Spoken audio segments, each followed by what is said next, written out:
Hi, welcome to Sri Sai silvers. ఈరోజు మనం మంచి బ్యూటిఫుల్ లొకేషన్కి వచ్చామండి. ఇది శ్రీ శివబాలయోగి మహారాజ్ ఆశ్రమం, ఆదివారపేట. ఇది ద్రాక్షారామానికి ఒక 2 కిలోమీటర్స్ దూరంలో ఉందండి.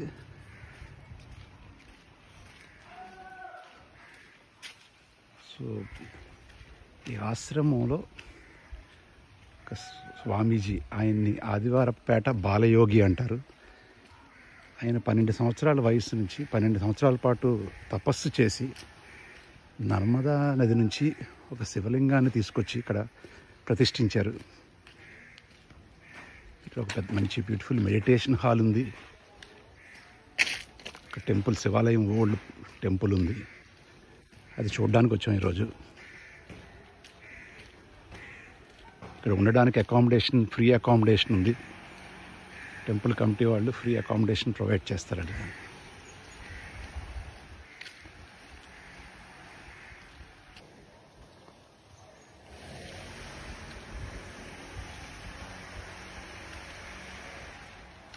ఇది కనిపించేది మెడిటేషన్ హాల్, శివ బాలయోగి సమాధి మరియు ధ్యాన మందిరం వంటిది. చాలా బ్యూటిఫుల్గా ఉంది.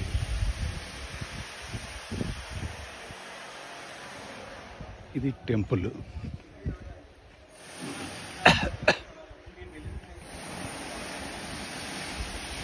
పైన రూమ్స్ అవన్నీ ఉన్నాయి.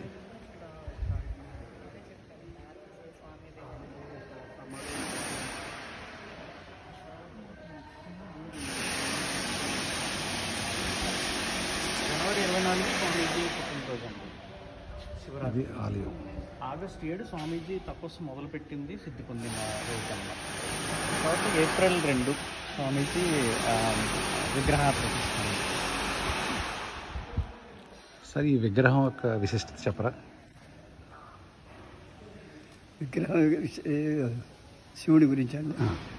స్వామీజీ వారు ఇక్కడే పుట్టి ఇక్కడే తపస్సు చేసి ఇదే ప్లేస్ ఇక్కడే సిద్ధి పొంది 12 సంవత్సరాలు పూర్తయ్యాక ఆ ప్లేస్ని వదిలేశారు. ఇంకా ఆ ప్లేస్లో కూర్చోలేదండి. అప్పుడు నర్మదా నదిలో లింగం ఉంది, తీసుకురాడని శిష్యులు పంపించారండి. వారు తీసుకొచ్చాక ఆ లింగాన్ని ఎక్కడ కింద పెట్టడానికి వీల్లేదండి. అప్పుడు తెచ్చి స్వామి చేతిలో పెట్టారు. అప్పుడు అందులోని పవర్ ఆయన తీసుకుని అప్పుడు కింద పెట్టారు.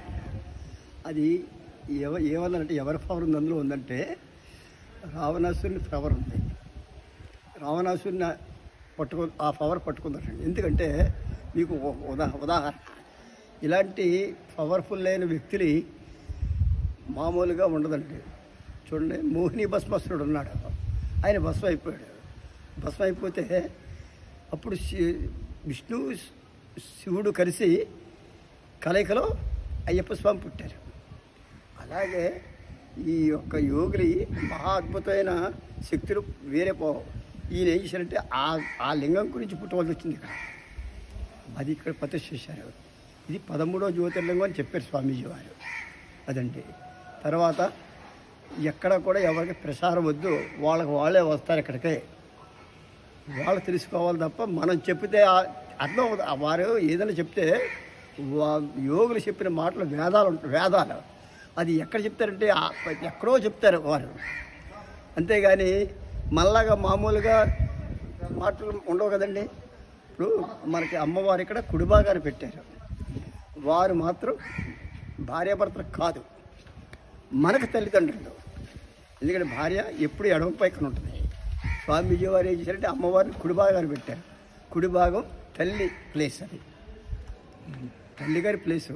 అందుకని మనం లోపలికి వెళ్ళగానే మనకు తల్లిదండ్రులు అనుకోవాలి తప్ప వాళ్ళిద్దరు భార్యాభర్తలుగా మనం అనుకోకూడదు. తెలీదు, అనుకుంటాం. అదండి. తర్వాత ఒకసారి స్వామీజీ వారు శివాలయంలోకి వెళ్తూ మేము ఉన్నాం కూడాను. అప్పుడు ఒక ఆయన అన్నారు, అమ్మవారిని కుడి భాగాన్ని పెట్టి రిటర్న్ అని అడిగారు. స్వామీజీ వారు ఏమన్నారు తెలుసండి, భీమేశ్వర స్వామికి అమ్మవారి కుడి భాగాన్ని ఉందన్నారు. ఉందా? లేదు. అయితే ఏంటి ఈయన ఇలా అన్నారని 8 సంవత్సరాలు అలా వెయిటింగ్ చేసాం. నేను ఆలకించి ఆ మాటని క్యాచ్ చేసుకున్నాను. క్యాచ్ చేసుకుని చెప్పడానికి సరిపోం, చూపించాలి, మింగడానికి సరిపోం. గురువు గారు అలా 8 సంవత్సరాలు మూసారండి. అప్పుడు మేము రీసెర్చ్ చేసాం. స్వామీజీ కూడా భీమఖండం గురించి రీసెర్చ్ చేసి ఆ బోర్డు అందులో వచ్చిందే. అప్పుడు మా ఫ్రెండ్ పెద్ద ఆయన మొత్తం ఈ మొత్తం ఏరియా అంతా కూడా మొత్తం 108 శివాలయాలు తిరిగారు సైకిల్ మీద. ఇలాగా క్యారేజీ బ్యాగ్లో పెట్టుకుని తిరిగి చూశారు. అప్పుడు నేను అడిగాను ఒకసారి, ఇలాగా స్వామీజీ వారు భీమేశ్వర స్వామికి అమ్మవారి కుడి భాగాన్ని ఉందన్నారు కదా, ఎక్కడ ఉందండి? ఉందా అబ్బాయి అన్నారు. ఉందరా అన్నారు. ఎక్కడ చెప్పండి అయితే అన్న. మరి రీసెర్చ్ మేము చెప్పుకుంటాం కదా, అప్పుడు చెప్తే సరిగా మనం ఇలాగ వెళ్ళమన్నారు. ఎడ చేతి మీద వెళ్ళేమన్నారు. ఎక్కడిలాగా వెళ్ళేవన్నారు.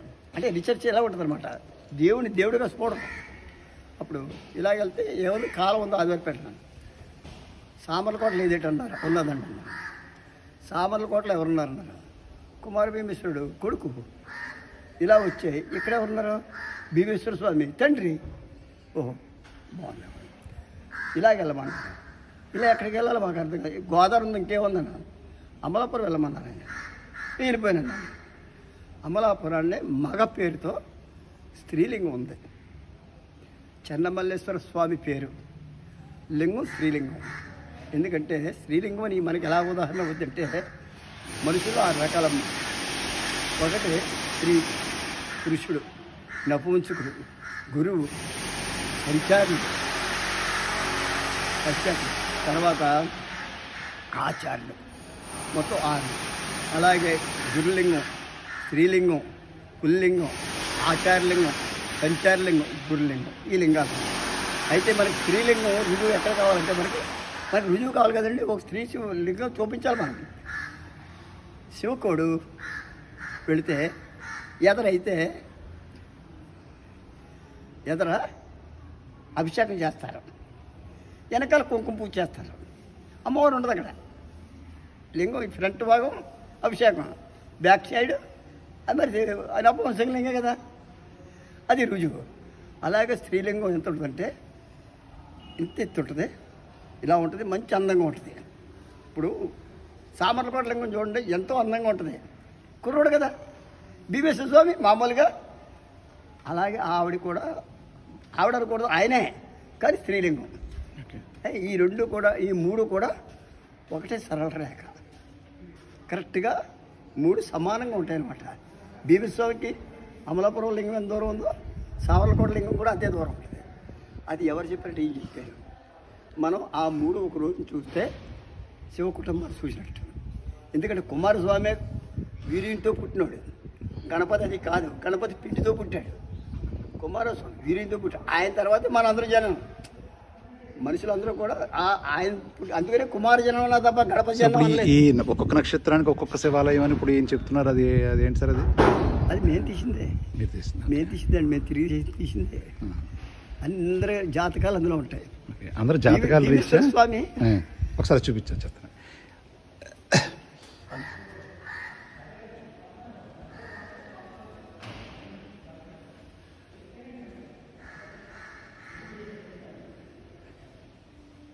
ఇది నర్మదా నది నుంచి తీసుకొచ్చిన శివలింగం, పక్కన గౌరీదేవి. ఇప్పుడు యాక్చువల్గా అందరం మనం ద్రాక్షారామ టెంపుల్ గురించి చెప్తాం కదా. ద్రాక్షారామం అనేది దక్షిణ కాశీ. దీనికి చుట్టూరు 12 రాసులు, 108 నక్షత్ర పాదాలకు సంబంధించిన అన్ని శివలింగాలు చుట్టుపక్కల అన్ని ఊళ్ళని ప్రతిష్ఠించడం జరిగింది. అవి లిస్ట్ ఇది. దీని ప్రకారం ఎవరు జాతక రీత్యా, ఎవరు నక్షత్ర రీత్యా అక్కడ వాళ్ళు ఇది చేసుకుంటే చాలా మంచిదని చెప్తున్నారు వీళ్ళు. Okay, thank you very much for watching.